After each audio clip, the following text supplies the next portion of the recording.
quickly about grad student orientation. That is coming up in a few weeks.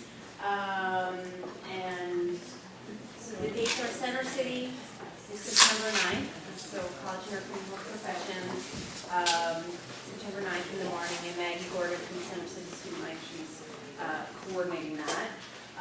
And then main campus orientation is Monday the 12th. We'll start in the afternoon. We'll do an administrator's welcome, I want to say at 2 o'clock in main auditorium. It'll be brief, probably about 45 minutes, where Dr. Blake will speak, James will welcome students, we'll have meetings with the GSA, our general welcome to the university, and then we'll go into the Dragon Expo, which is our big information fair over in Baracus Grand Hall. And I know all academic units were asked to attend if you wanted a table. Sometimes we think it's nice for students to see the sign of their college and they can come meet you if they, not for a one-on-one advising session, but just sort of a nice to see you. So Taz has sent out the sign-up link. So if you still want to participate and have a table at Dragon Expo, just let Taz know. And then what's nice about this year is we've been working really closely with Student Life in making sure that there are events that are open to grad students as well. It used to be very much separate, and we think that there's so many events that all of our students would benefit from. So we're working very closely. We have the list of events on our website. Go to Grad College and the orientation listing, you'll see. But one of the biggest, I think, victories is we have the new student barbecue, the new Dragon Barbecue, which is now going to be open for graduate students, and that's on Saturday the 10th. So we'll be sending sign-ups directly to the students, so you don't have to facilitate that. But we think that's a great way of having our students who are on campus or at least around and want to come to Drexel and be welcomed as a new Dragon, they can do that. So your students will be informed directly and sign up through Grad College. And so far we have plenty of students signing up for orientation, which is great. And then, later in the week, all your departments are planning their own orientations. And the other thing during Welcome Week, like I said, there's a lot of recreational. There's like yoga. There's advising sessions, like learning how to be a student, learning about the library, all those things that are open to grad students. We have them all listed. So if your new incoming students want to know, you can direct them to our website. And everything's there, and they are all free of charge, and there's no. It's probably just mostly just showing up. They don't even need to sign up in advance.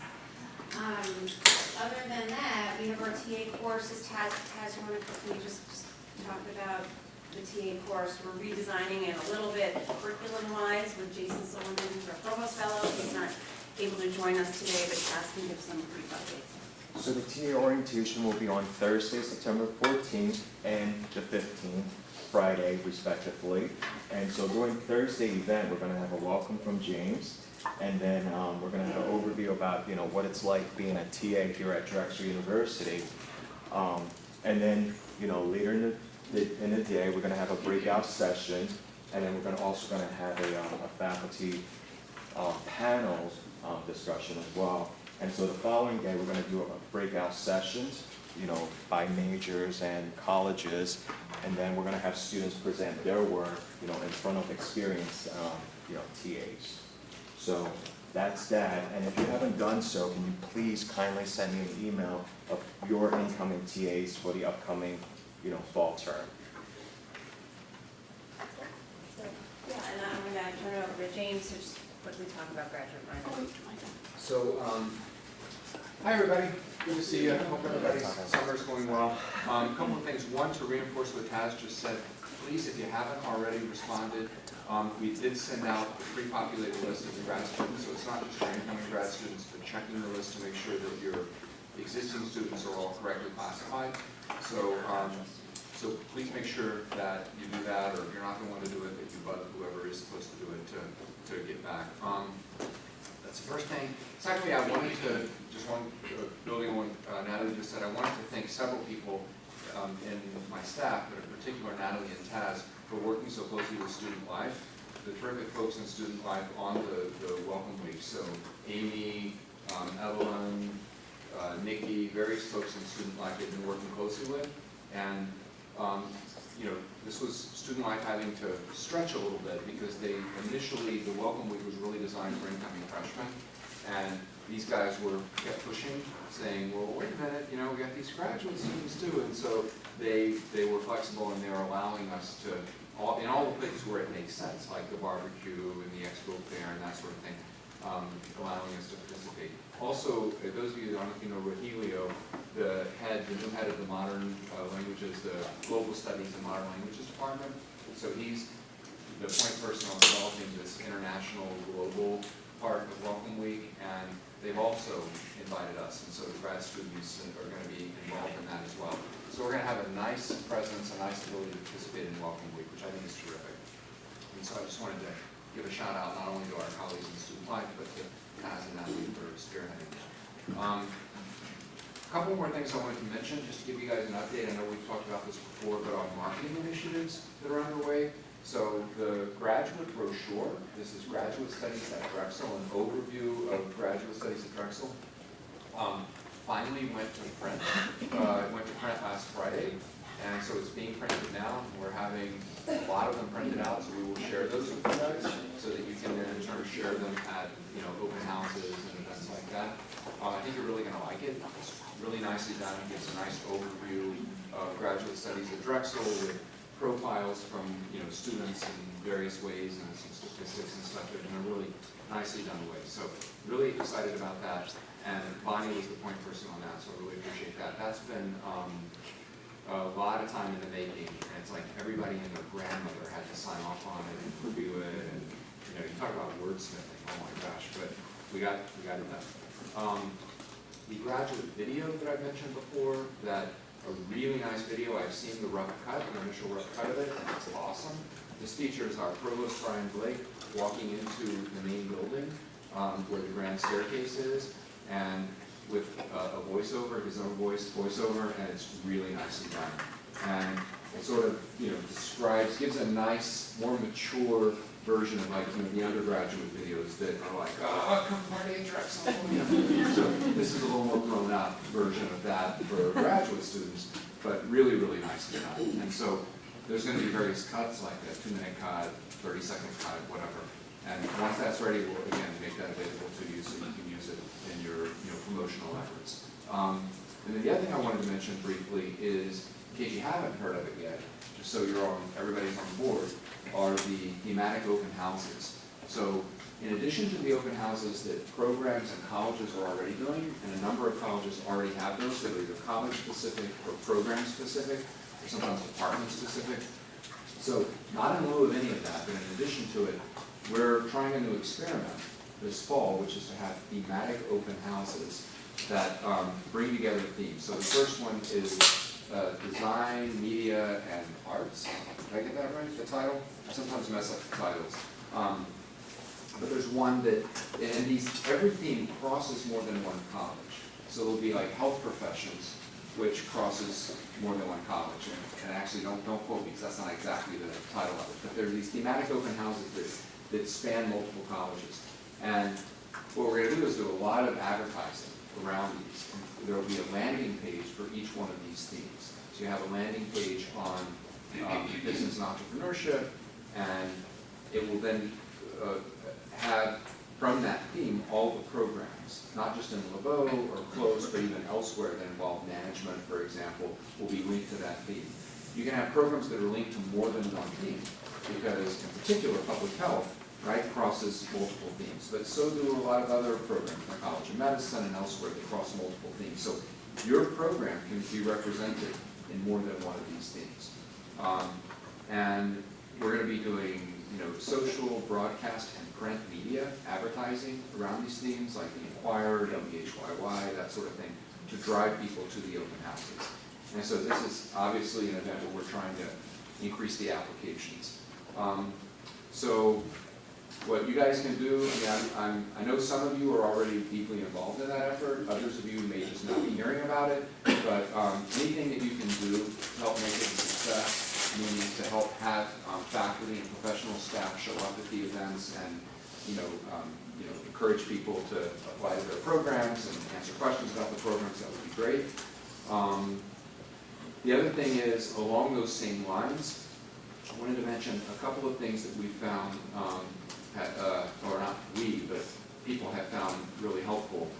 One is making sure that you are responding, getting the answers back to people once their application is complete as quickly as possible. So the standard that we're trying to set is a minimum of 4 weeks. Okay, and I'm not talking right now about PhD programs, which are special animals. I'm talking about master's programs, where you want to be able to get back with them within 4 weeks, preferably much sooner than that. I'd like to see the decision down to 2 weeks, but at least 4 weeks, where we have and we know there's a correlation between the latency that it takes to get an answer to an application and the likelihood that they enroll. So the sooner you can get the answer, the better. The other thing is, I know I keep saying this, and I'm going to embarrass our friends in Biomed again, but Biomed did a really nice experiment this year. Engineering's done it as well, but I think Biomed is sort of a case study. What they did is they had a drop in applications to their master's program. But what they ended up with at the end of the day is a very significant increase in number of students that enrolled. So how do you take fewer applications and translate that into much greater yield, right? And so how they did it is they created these little profiles they put a nice picture of a student and then a little description of what the student is doing and labeled it Meet a Dragon. So it's like, meet a dragon, and here's Susie, and wow, isn't Susie cute? But more importantly, look at all this stuff Susie did. She's like presenting her research and she's doing this, and isn't that cool? And then they would go in and monitor the applications, and as soon as they saw an application started, they'd monitor it several times a week. As soon as they saw an application started, even before it was complete, they would email the person like, hey, so glad to see your interest in Drexel. Here's Meet a Dragon. Here's Susie. And then they would keep emailing them, not like spam, not harassment, not quite, but they would email follow-up emails with other Meet a Dragon profiles besides just Susie's and now Johnny or whatever. And what they found was that would convert the apps that started into getting completed apps, and then their conversion rate was really high, getting them to actually enroll. So it boosted the yield. It's pretty low tech, right? I mean, it's not rocket science, but it requires coordination and effort to do it.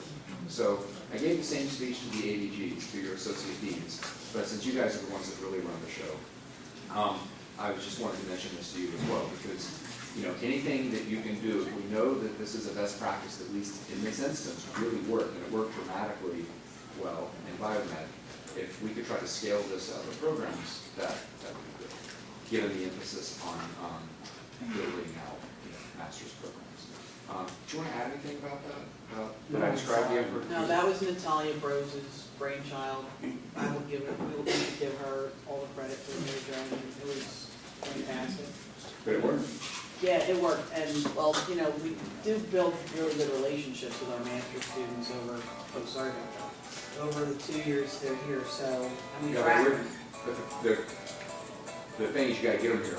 You got to get them right. We to try complete their application and to enroll. So anyway, the point is, I would encourage you guys to think about this. And can they reach out to you if they if anybody wants to know more specifics on exactly how they implemented this? But I would really strongly encourage you guys to do that. That would be great. And I believe engineering is something similar, isn't it?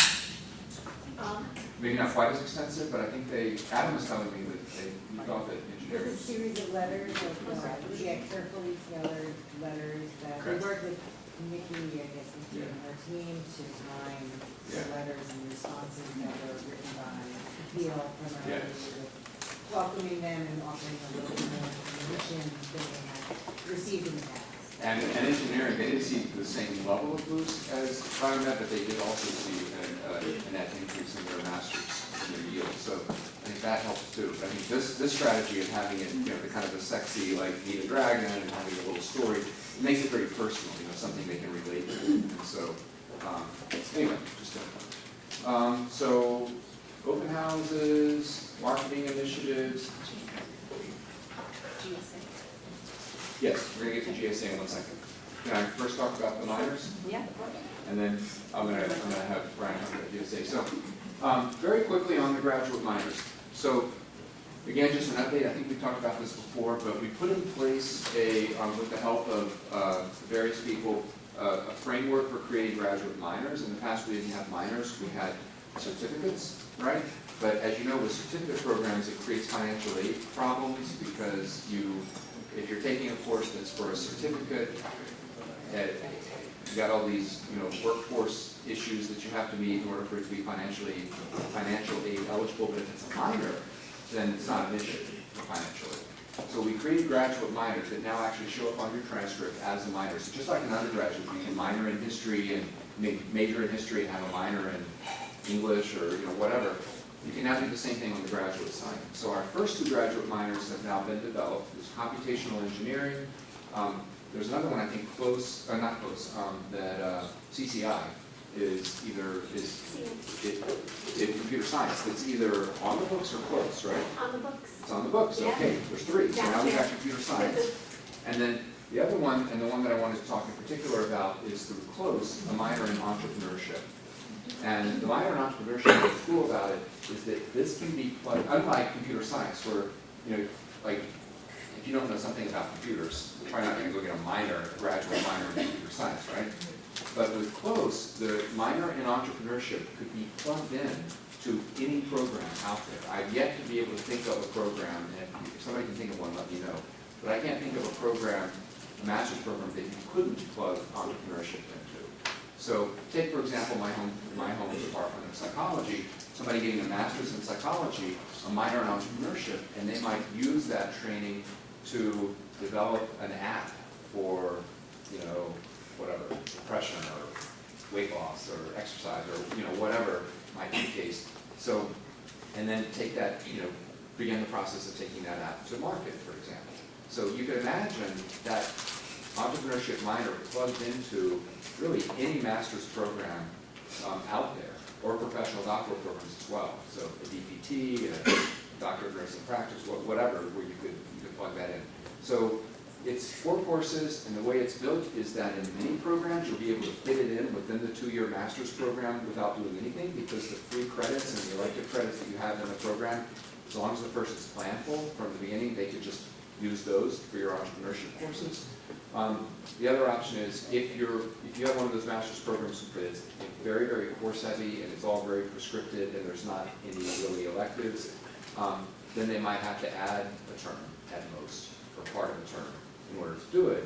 But still, you could do it. So I think it's great, and as we talked before about the importance of having distinctiveness in our master's programs, this is something along with graduate co-op that you could easily plug in as an option. It wouldn't have to be a requirement, but you could plug it into your master's program. So I strongly encourage you guys, again, working with your deans and your associate deans to be thinking about spreading the word. And the reason it's so important is that you guys are the point people that talk to the students. And so we need to get the word out that these possibilities exist. So for computer science, we need to know who are the students who would be eligible to take that, right? Computational engineering, for the time being, it's just within the College of Engineering, so it's a little bit easier because engineering has the responsibility to get the word out to all their students. But entrepreneurship is university-wide. So please talk it up.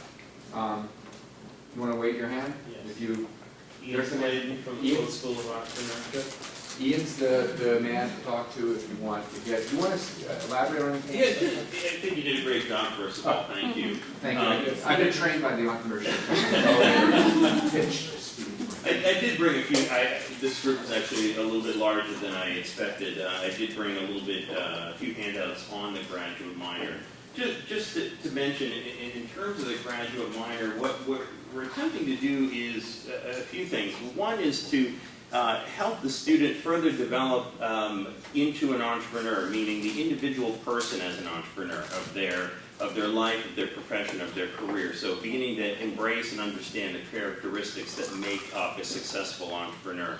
There's also a course in innovation and established companies. So not everyone is going to go out and immediately launch a new venture upon graduation. So we do talk a lot about corporate entrepreneurship.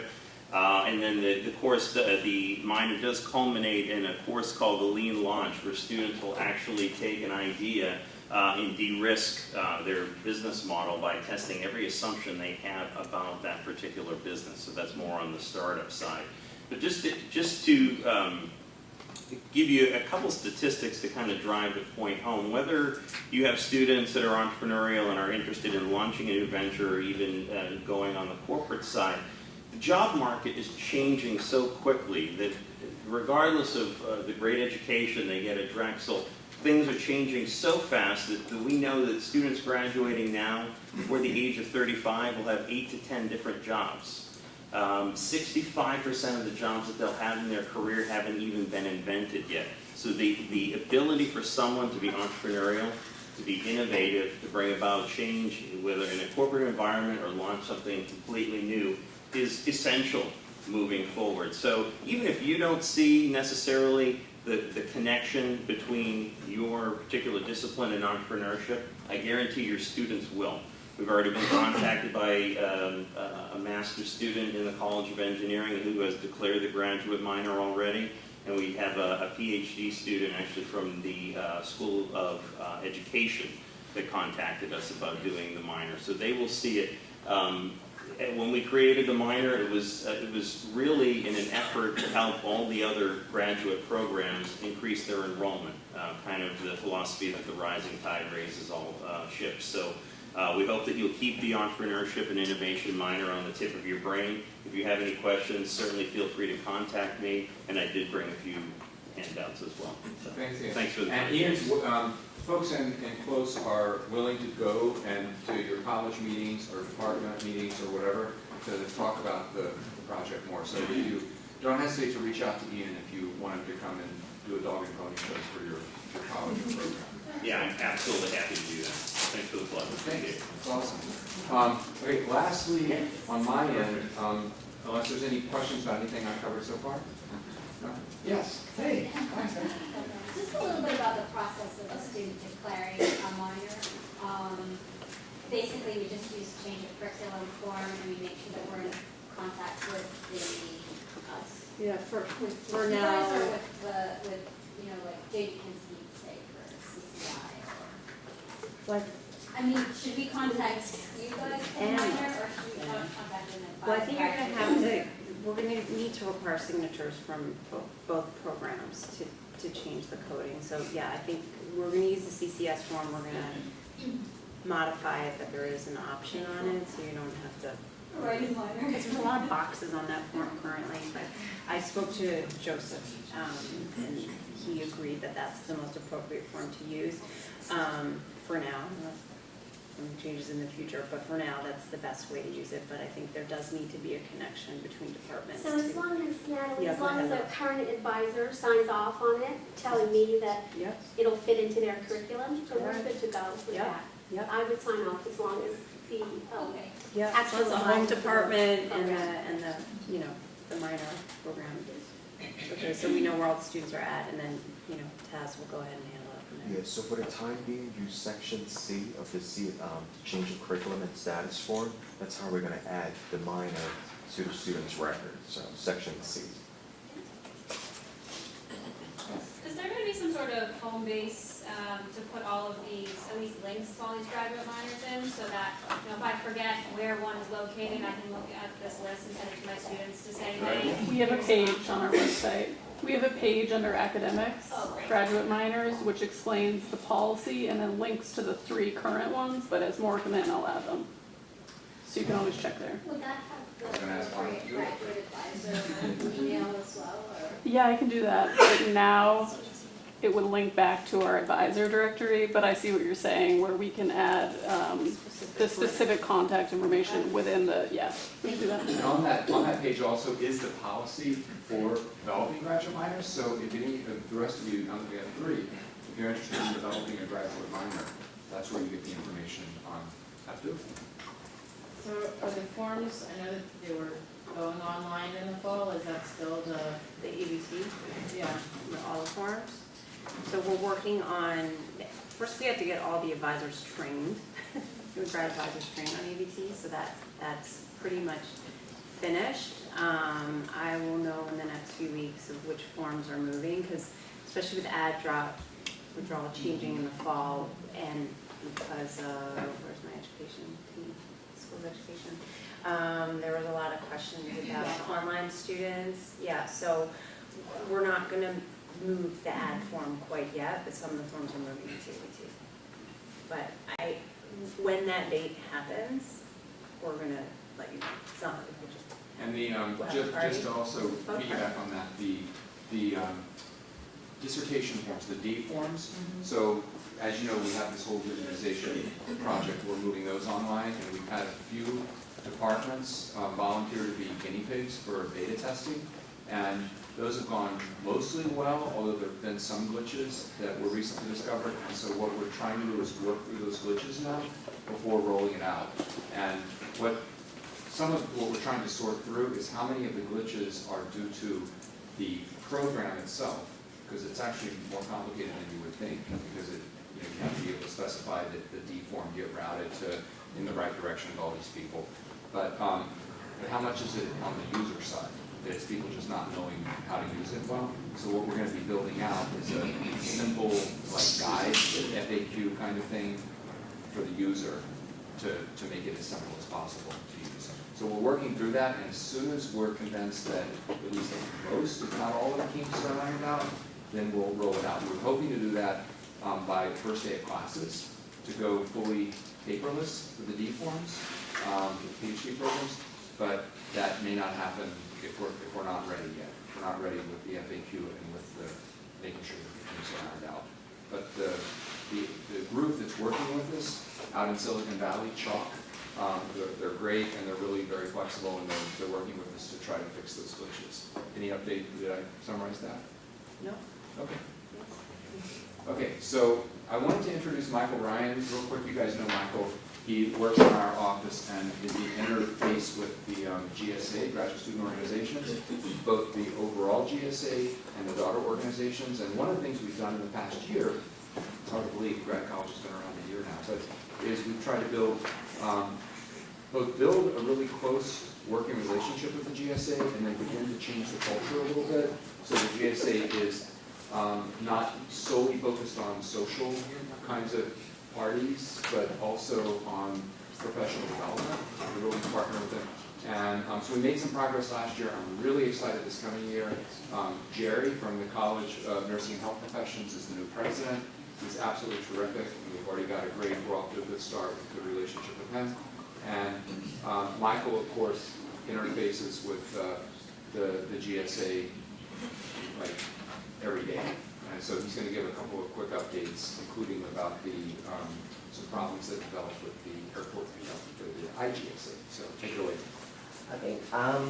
On the brighter side, we just completed, the International Graduate Student Association just completed their international global webinars. Of the approximate 200 international students that have accepted to come to Drexel, we may have captured almost 100%. Our first webinar, we actually had 133 people in attendance. The second one, we had 30, so we're assuming that's pretty much close to the 100% that we're supposed to be covering. Normally when we do this, it's an annual event that I introduced when I formed the IGSA. Normally we had the ISSS department in attendance. This year we also had the health services with Rita in attendance, and we have gotten resounding positive response so far from the webinar series. We, in collaboration with the Grad College, the organizations are planning social events again for Welcome Week. So as soon as those come on stream, I guess you'll get more notification on that. From the bad side of things, one of the things we do was airport pickup service for all the international grad students. We usually meet on average 250 of the incoming students at the airport personally, or at least provided vouchers for them. This year, literally within the last 2 or 3 weeks, the service we used went out of business. I guess Lyft and Uber may have done their magic. So we are unable to find a service that provides what we want this year, so we might have to cancel the service this year. So these were maybe coming, where questions from students to you for this year will come into play. What we will do, however, is at least give a detailed optional services for students. We will send them that out via email, so maybe taxi or the train services, details on what students can use as a last resort. We're still hoping that a miracle will work. It's got magic between now and then, Well, but let me just add, so this was Lady Liberty? or Lady Liberty. Lady Liberty was the shuttle service that would run from the airport here, and they went out of business. And so there is, and they've been working, the IGSA and Brian and Michael have been working a lot to try to see if there's any other similar shuttle service. And so far, there isn't. I mean, they've just gone out of business. And so, you know, if you know, like, you have cousin Vinny or somebody who, like, wants to make a quick buck and start a, airport shuttle service. But let us know, or if anybody has any creative ideas, because they've been racking their brains trying to figure this out, because it's a really nice service to have somebody meet the international students at the airport. And, Yes. yeah, because the shuttle service would run like 24/7, right? So it didn't matter when you come in. Because the problem now is they come in over so many times, over so many days, because otherwise we thought about organizing the IGSA and having the students just go out there, themselves, and then they can Uber it back, right, using their, but the problem is the times are spread out so much that that doesn't really work. So anyway, if anybody has any bright ideas, or if you're feeling especially entrepreneurial, maybe start an airport shuttle service, just let us know, we'll be your first contract. So, as I mentioned, if you, and of course, apart from the limousine services which are currently offered, so we can go to that level of expenditure, but any creative ideas, just let us know. We're still working on things, but for right now, we will be sending out maybe notification as to details of the alternatives. Any other questions? No? Okay, thank you.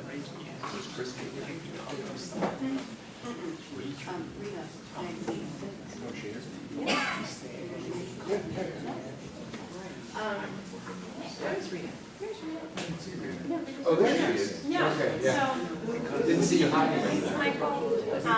So we have Rita Magaziner from the Student Health Insurance and Immunization Office, who's gonna just say a few, answer questions and who are here to answer questions about health insurance, because there were some changes this year in the plan, enhancements, and maybe thoughts about moving forward, what the plan might look like in the future. So, we don't know that yet. Okay, so don't talk about that. Just talk about what it is. Okay, we were asked just to come over and answer questions because like Natalie said, there have been changes. We have worked closely with Michael and Taz, and we also had a committee this year where we spoke. We had Natalie and Chris Lanes, we have quite a few graduate students join us and give us their suggestions on what would make it easier for them as far as the plan, what was included in the plan, the price, which they wanted a lot of good things and, for lower prices, which we all do, but we did our best. And as far as our website and how students access our information and everything like that. One of their suggestions was that we made something for health and wellness, which I gave you some, and I'm going to pass some around here, health and wellness handout, which lists information about the health center, my office, counseling and help, and the contact information, and then the Aetna student health, how they can go on. If you can just pass these out. This year, we did add dependent coverage back into the plan. Last year, we took it out because we found that there were 66 graduate students who purchased it, but the 6,000 were going to have to pay for it because there was a new law that was coming about called rate subsidy, rate parity. And what that meant was that the student would pay the same amount as the dependent. Where before, the student would have a student rate, maybe $1,600, and the spouse's rate was $3,300, because we are a student health insurance. So we took the numbers, we talked to some students, we talked to some people, and we decided last year to take it out. But we were asked to put it back in, and we were able to negotiate with the health insurance company not to raise the price too much, and to have the rate parity, so the student and dependent would pay the same. So we have done that this year. Also, the dental and vision aren't built into the direct preferred plan, no longer this coming academic year, they're voluntary plans. So the students can enroll in that separately for the insurance, the medical, and then the dental and vision. All students can. All students. Last year, just the preferred plan included it. This year, all students can enroll in it. So it's optional to add It's that. optional to add it. So they don't have to have it. So they do, the dental is $264 for the full academic year starting September 1st through August 31st of 2017. And the vision is $59.28. And this is real dental and vision, where last year it was preventative. So it was included in the preferred plan, but it was preventative. This year, it's a plan like we would have. So that's Excluding price. orthodontics, That price though, we're no lost. orthodontics. That's a good price. So, do you have any questions or? I'm just wondering, what's the policy for grad students that may be continuing before the academic year is out? Say they're graduating in the winter term, what do they have to do to cancel off insurance or? So, students who enroll, this is a yearly plan. So, the students are enrolled usually from September 1st to August 31st. If they leave, if they take a leave of absence, if they withdraw, they're covered for the full year. If a student is graduating in the fall or after the winter, they can, after they have been cleared for graduation, have their advisor email us and let us know once they have been cleared. And we can end the coverage as of the end of the fall term, if they graduate in the fall, or the end of the winter term. After that, the spring or, I don't know, if summer, we cannot do it. It's only after the winter and after the fall and after the winter. Thank you. You're welcome. Occasionally, we will have international students suddenly cannot get visa in time to come, so they may join track. So one term late, they will join in January instead. Would they have problems getting health insurance starting January? What happens is we have already defaulted all international undergrads, not grads. Grads can pick any insurance they want that meet our minimum requirement. So if they have gone on, a graduate student, and enrolled, and they're not here, they defer for another year, for another term, somebody just needs to contact us. And we will remove the charge for the fall, and then enroll them when they get here if they'd like. Yeah, and it'll be prorated, it won't be for the full academic year, it'll be coverage starting from January whenever they arrive to the end of the academic year in August. Thank you guys so much for Can all I your just work. ask Yeah. Taz, Yeah. do you mind speaking to the subsidy and how that works? Because I know students, advisors will email us and ask us questions about it, and Sure, as long as these doctoral students have a full-time assistantship, either a TA, GA, or RA, they're qualified for the full subsidy. So in the event that they sign up for the premium plan, for instance, we're just gonna deduct whatever the amount is minus the subsidy, and they're responsible for paying the remaining amount. And so what we're offering in the fall term, we're gonna have the payroll deduction form. In the event that they can't pay the entire amount out of their pocket, we're gonna deduct the amount out of their paycheck every month for 9 months. So, and we're gonna send out that information to you very shortly. Tina? I had a student ask if he could just write a personal check for the balance after he chooses the premium plan. Is that something? Absolutely, so they just have to work with the bursar's office to get that straightened out. Okay, thanks. But the overage is just in the event of the premium plan, that's. Correct, yeah. That's correct. In the past, we have a couple of very conscious PhD students try to save up Drexel money. They were full-time research assistants and therefore eligible for the subsidy, but they are also eligible to continue on their parents' health insurance until they reach a certain age, maybe 25 or 26, right? And so they choose not to take the subsidy. But then they find out that on the time that they become 26, it was like they still have 2.5 months till the next cycle, and they will not be covered.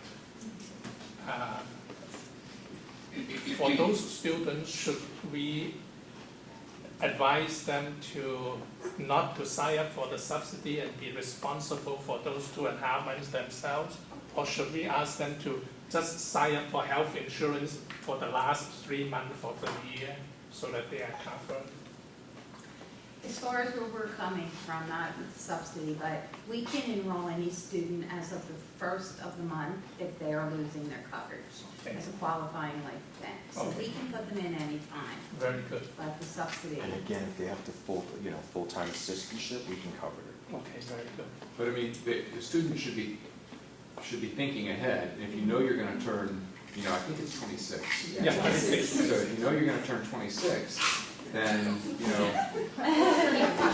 Well, what happens is we usually get the students that have turned 26 already. and then get sick or have to go in the hospital in 3 months, and then that's when they call us. And we do get them in and they are covered, but for our end, I don't know about the subsidy end, but for our end, we only need three weeks to make sure they're in and covered. I mean, you would think these are graduate students. Yeah. But My kids are 37 and 39, and they still. Are we gonna do the same kind of letters that we've done in the past this year? Yeah, I think Chris Lanes will be sending out, Dr. Chris Lanes, will be sending out the template and format. Our contact information is there on those papers. You can email us anytime, or give us a call. Our website also has been changed to make it much easier for the students to go on and navigate it. Okay? So thank you guys so much You're for, and welcome. not only for coming and explaining, but for the work you did in, bringing back the clinic coverage, the dental, the vision. You tried. Thank you. So, last but not least, before we open it up just for general business and discussion, so I wanted to introduce a couple of folks from the library. So Jay and Larry are here from the libraries to talk about what the libraries can do for graduate students. Oh, I'm sorry, Matthew, I didn't mean to leave you out. But so please come on up and take a look.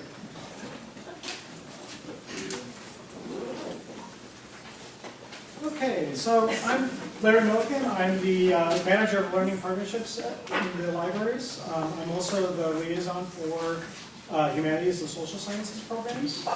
So I'm just going to briefly mention what we kind of think of as one of our main resources for graduate students that we'd like for them to be aware of and take advantage of, which is our liaison librarians.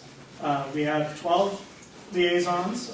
We actually are down 2 due to departures this summer, but we'll be filling those positions.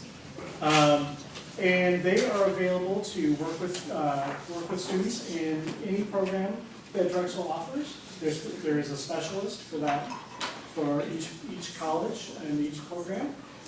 We have over on the table we have a liaison librarian card that you're welcome to take, and we'll be having more printed, especially once we fill the 2 open positions. And the kind of services that we can provide to graduate students are one-on-one consultations, especially as they're doing literature reviews or embarking on a new area of study for them. We're happy to sit down with them, meet with them, go over resources, help them find data, help them do data planning, that sort of thing. We're also available through chat, so they can instant message us if they have questions while we're available. We take email, we take phone calls. We all have kind of open door policies. People drop by our offices all the time and sit down when we talk about resources. So we'd like for all of the graduate students to know that this is something that's available to them. I know when I started graduate school a long time ago, one of the first things I did, I walked up and I met my librarian and had a great working relationship for all those many years. And so we'd like to make that available. And I wanted to introduce now Jay Bott, who is our liaison librarian for engineering and biomedical engineering. And he's also a frequent collaborator with the GSA. And he's going to tell you a little bit more about what we have to offer. Thank you, Larry. Thank you, everyone, and thank you for inviting us for giving us an introduction to the libraries. And one of the most important things that our graduate students need to know is the amount of information and resources that are available from the library's website. Especially, we have so many international students and are not familiar with hundreds of electronic databases, journal articles, e-books now currently available in any discipline, whether it is public health, business, engineering, arts and sciences, and in order to make sure that our students know how to access this information, our library managers and colleagues have created a set of library guides. So you just have to go on the library homepage, click on the link for the library guides, and you will see that we have for business, for engineering, for public health, collections of core electronic resources that our students can use.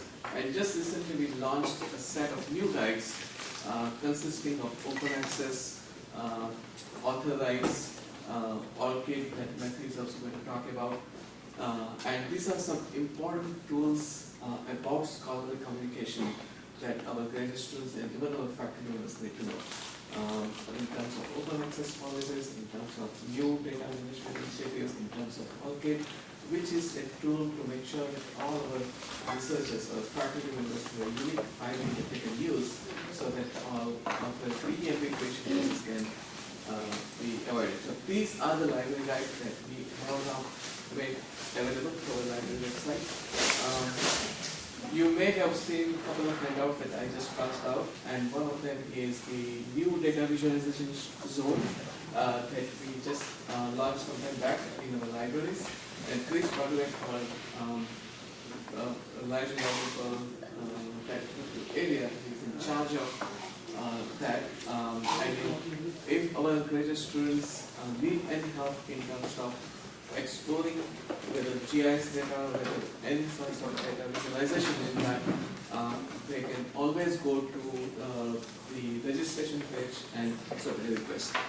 They can talk to us and we can set up an informative session for them. And as new sorts of data initiatives are being developed, a lot of focus on data, a lot of information how to access research data. This focus is going to get momentum as time goes by.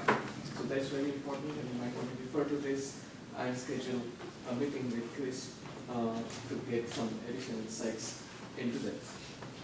You may have also seen a little handout for browsing, which is a new application that will help our students and everybody to download journal articles on your mobile devices. You just have to download the application. It is also on the web available also. So once you do that, you are authenticated and you are able to browse through the number of journals in different subject areas. And you can be able to read those articles right on your mobile device. And you can also get some alerts based upon the articles. So these are something new initiatives that we are seeing, and we want to make sure that the students or faculty are aware of new tools currently available. And finally, I also want to make our graduate students know that I also come to the Graduate Student Lounge once a week, and they can connect with me or any one of our librarians right to the GSA Lounge. Need any help with EndNote, citation management, or any information how to use different databases, they can talk to us at that time.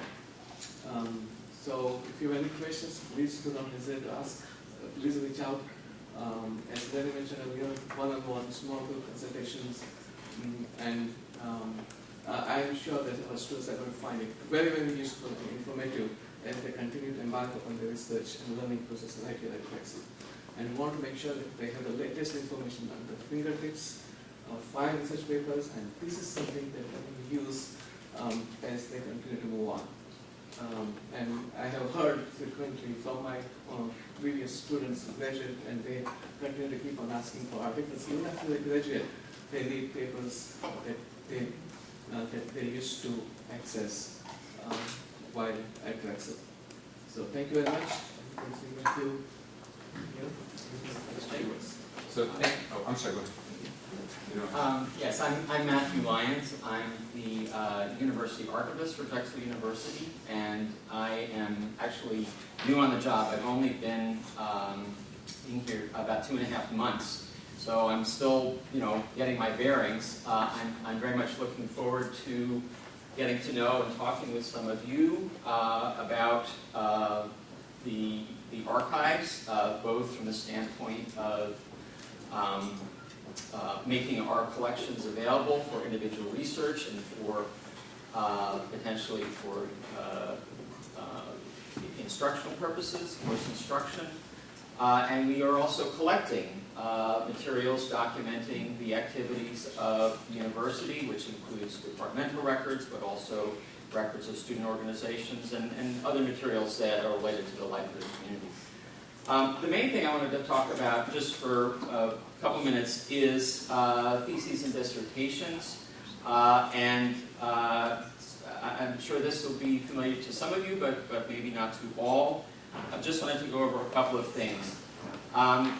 Drexel University libraries play an important role in helping to preserve and share theses and dissertations by Drexel grad students, both in paper format and in electronic format. So the most important thing I want to say is I encourage you to look at our webpage about this, which is library.drexel.edu/thesis, and I have cards that have this information I'll be handing out. But just a couple of things. Electronic theses and dissertations are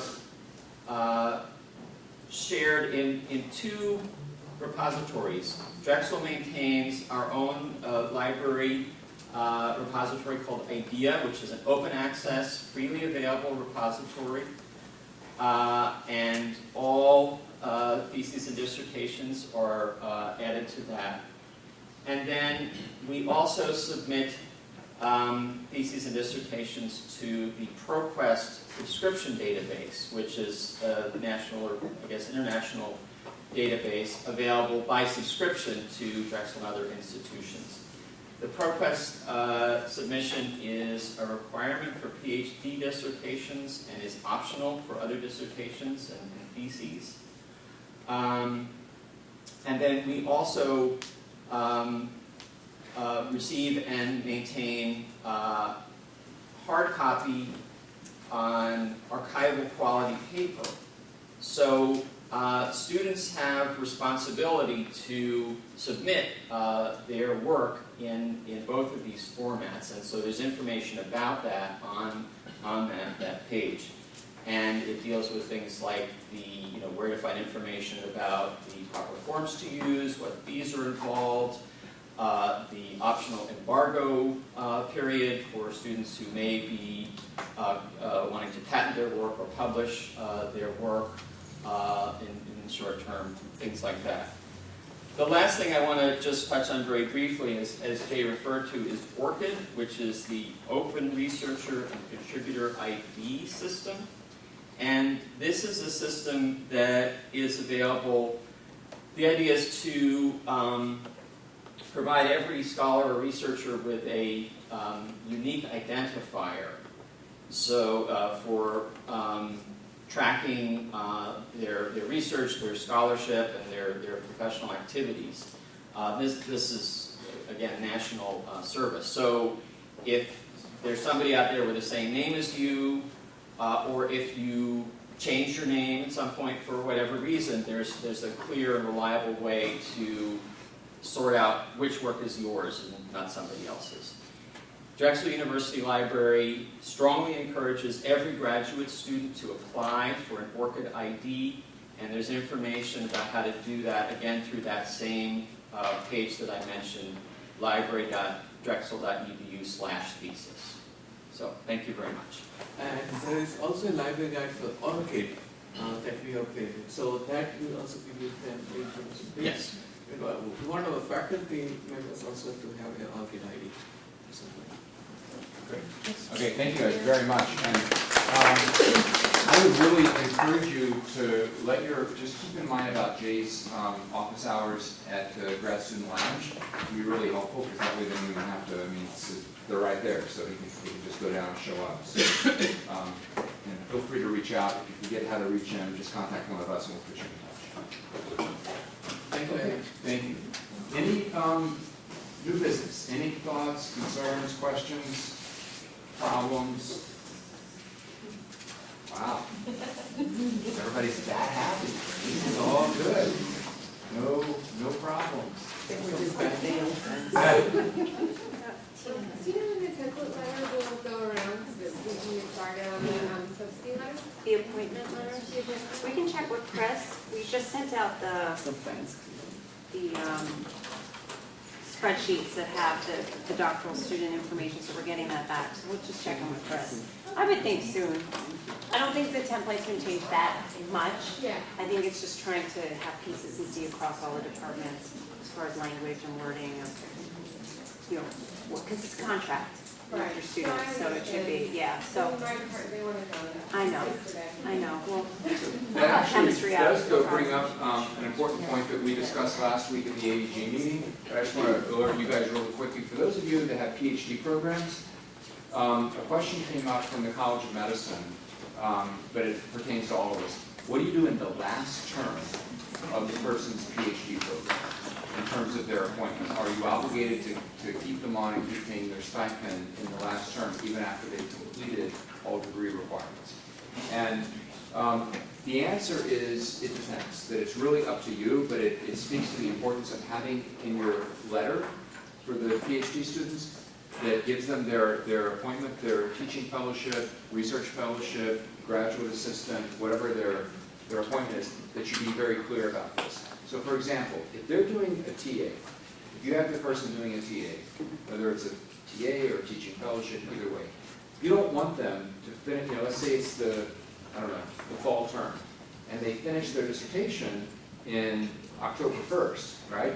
They go to the library with the formatted paper and everything, and they hand it in to Matthew, here we go, library signs off, so they're done. You don't want them to just up and leave, because you've got them assigned to a class, right? And you're counting on them to do that class. So in your letter, you need to make it clear, they don't technically graduate until the end of that term, so they're obligated to work with you in that class, right? On the other hand, in the College of Medicine, it often happens that the person is being funded off of somebody's grant. And what happens is when they're done with their dissertation work, the student is like, all right, I'm out of here. I'm done, and I'm going to go start my postdoc in some other lab or something. But by the way, I'd like you to keep paying me for the rest of my, the rest of the term, because so I'm not really a graduate student because now I'm essentially done, so I'm going to go start my postdoc. Oh, but by the way, I am still a graduate student because I haven't technically graduated, so I want you to keep paying me. So the point is, A, don't pay somebody unless you're getting something in return. I mean, the reason you're paying them a stipend for PhD students is that they're providing a service for you as well, right? They're teaching or they're doing research assistant. You don't get paid if you are gone and take off. But secondly, you need to make it clear what the agreement is. So in the College of Medicine, as one example, what they're going to do is in their letters, appointment letters, they're going to say, and in your final term, if you finish your dissertation and, by mutual agreement with your PI, you're out of there, then you don't get paid anymore, right? Your stipend ends. On the other hand, by the same token, in most of the main campus programs, you probably don't want to do that, but maybe you do. If you're paying them off of a grant, right, and they're essentially done, then maybe you do have that built in. But certainly if they're a TA, you don't want that because you don't want them to just leave midstream. So the point is, rather than having a blanket policy that from the top down that affects everyone, we're leaving this up to the individual programs, but it's just important that you're clear with your students on what the expectation is. Make sense? All right, that was the last thing there. Anything else? So anybody else? Natalie? I have just a few things. So as you know, we try to work with our undergraduate advisors to make sure that systems and technology is aligned on both the graduate side and undergraduate side. So I think they are, on the undergraduate side, they are launching a banner self-service tool for students to make appointments with their advisors. What's it called? Time trade, right? So they launched it last week, I think, and right now that's only for undergraduate students. Is that something that I think, from our perspective, that's something that should be available to grad students, but I want to hear from your teams if you think that that would be a tool that would be valuable for you. Sort of the vision would be in banner self-service, there would be a button for students to click, make an appointment with my advisor, or make an appointment with, health services, like sort of make it a little bit more user-friendly, one-stop kind of thing. And I just wanted to get your feedback because it's a larger discussion that we would have to bring to the leadership team of EMSS to see if there's infrastructure on the graduate side. Natalie, it might be a decision maybe we need to talk about as individual colleges. Yeah. Just, I know for CCI, we walk-in hours and then we set up our own calendars for individual appointments. Right. So we could certainly talk about it. Yeah, apparently it syncs with your Outlook, and it's yes, it does sync with your Outlook. I want to say they're just testing it now for a few departments. Sorry, go ahead. Yeah, so I just wanted to do this for myself, so I subscribe to TimeBridge, it's totally free, and it syncs to your Outlook. So all you have to do is download the connector, and it won't show the students what I have going on in certain blocks, it just basically won't allow them to select an appointment during that time. So I tell them, look, you can sign up for an appointment between this time and this time, as long as the block is open. It is cut down on all the back and forth with the emails, oh, that time doesn't work for me, what about this time? It's been great, I've enjoyed it, and they automatically come right to me, and then I click either accept or decline, based on, usually accept, because. So this would be the same idea. Same thing, it's totally free, and it takes a couple minutes to set it up. So you found it valuable? I found it great. Okay. I've used it since we met. Yes. Sarah, thank you. No, that's good. It's good feedback. Because like I said, this has to be a larger conversation that AIS would have to build it in. And I see value in making sure that technology is the same on both sides. So you don't have to process on one side and like counter process on the other. But this is a big initiative, and I know that EMSS needs to hear from us, I think, to say it's valuable. And I think if it cuts down on that back and forth and sorry, can't make it, or an automatic cancellation, but it does sync to your Outlook and you manage your calendar as well, it might be something useful for us to look at. Yeah. Okay. All right, last but not least, if we have any Mac super geniuses in the room, especially when it comes to the Thunderbolt display monitor, and you want a challenge, see me afterwards. Extra credit. Okay, thanks everybody. Thank you.